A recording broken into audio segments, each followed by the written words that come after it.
जो काम भूतकाल में शुरू होकर और वर्तमान काल में जारी रहे उसी को प्रेजेंट परफेक्ट कंटिन्यूअस टेंस के वाक्य कहते हैं। आप सबसे पहले इसका पहचान लिख लीजिए कि जिस हिंदी वाक्य के अंत में ता रहा हूं, ती रही हूं, ते रहे हो, ते रहे हैं इत्यादि रहे उसे प्रेजेंट परफेक्ट कंटिन्यूअस टेंस के वाक्य कहेंगे। जैसे वह खाता रहा है, हम लोग खेलते रहे हैं, सीता एक पत्र लिखती रही है, तुम पढ़ते रहे हो इत्यादि। इसके अनुवाद का नियम आप लिख लीजिए। अंग्रेजी में इसको कैसे अनुवाद करेंगे, इसका फर्क क्या होगा, इसका रूल क्या होगा। तो सबसे पहले सब्जेक्ट रखेंगे, तब हैज या है दोनों में से कोई एक, उसके बाद बीन, उसके बाद वर्ब फोर। वर्ब का 5 रूप होता है जिसमें चौथा रूप हम लिखेंगे, और उसके बाद ऑब्जेक्ट। उदाहरण से आपको स्पष्ट हो जाएगा। जैसे देखिए, वह 10 मिनट से खाता रहा है, तो यहाँ सब्जेक्ट ही हो गया, इसके बाद से हैज हो गया, ही के साथ हैज लिखते हैं। उसके बाद बीन, देखिए ये बीन लिखा है, वर्ब फोर नहीं है, ईटिंग है, आईएनजी लगता है जिस वर्ब में, वो वर्ब फोर कहलाता है। इसके बाद से ऑब्जेक्ट के स्थान पर, अब इसके बाद बाकी जितनी चीजें ऑब्जेक्ट के स्थान पर रख देंगे, है ना, फॉर लगाएंगे, है ना।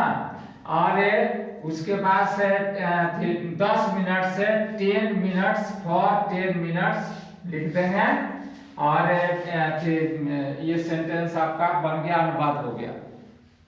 इसके बाद से दूसरा देखिए, हम लोग 4 बजे से खेलते रहे हैं, We have been playing since 4 o'clock। उसी तरीके से तुम लोग 6 बजे से अंग्रेजी पढ़ते रहे हो, You have been reading English for 6 months, 6 महीने से। तो यहाँ 6 months लगा है, यहाँ for लगा है, इस पर गौर कीजिएगा, हम फिर इसको समझाते हैं बाद में। सीता सोमवार से यहाँ लगा दीजिए से स्कूल जाती रही है। Sita has been going to school since Monday. शिक्षक 10 दिनों से हमें पढ़ाते रहे हैं। The teacher has been teaching us for 10 days। अब इसको देखिए, इंट्रोगेटिव, निगेटिव और पॉजिटिव में बदलने का नियम देख लीजिए। इसका जो ऑक्सिलरी है हैज और हैव, इसी को हम बाहर निकाल देंगे तो हमारा इंट्रोगेटिव हो जाएगा। ये गौर कीजिए इस पर, जैसे कि he has been eating for 10 minutes, तो इसमें का जो हैज है इसी को बाहर निकाल दिया गया है, और बाकी जो कहते हैं रख दिया गया। अंत में देखिए, यहाँ पर नोट ऑफ इंट्रोगेशन लगाना अति आवश्यक है, इसको जरूर लगाइए, तब इंट्रोगेटिव सेंटेंस होगा।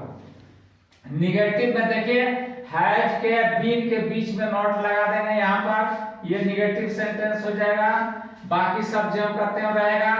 और पॉजिटिव में कुछ करना ही नहीं, अफर्मेटिव जो कहते हैं उतार करके इसके पहले यस लगा दीजिए, कॉमा दे दीजिए। जैसे yes he has been eating for 10 minutes. एक मार्केबल चीज जो समझना है वो अच्छा से समझिए, ये फॉर और सिंस कहाँ प्रयोग होगा, किस तरह से, किस किस हालत में, इस चीज को आप देख लीजिए।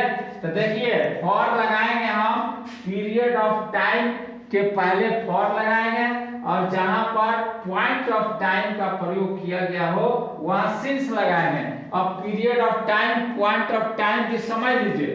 पीरियड ऑफ टाइम उसको कहते हैं, जैसे देखिए इसमें पीरियड ऑफ टाइम है 10 मिनट, ये देखिए 10 मिनट, है ना, आधा घंटा, 2 घंटा, 4 घंटा, 5 घंटा, 10 दिन, 20 दिन, 2 महीना, 4 महीना, 5 महीना, 10 साल, 20 साल, ये सब चीज आपका पीरियड ऑफ टाइम है।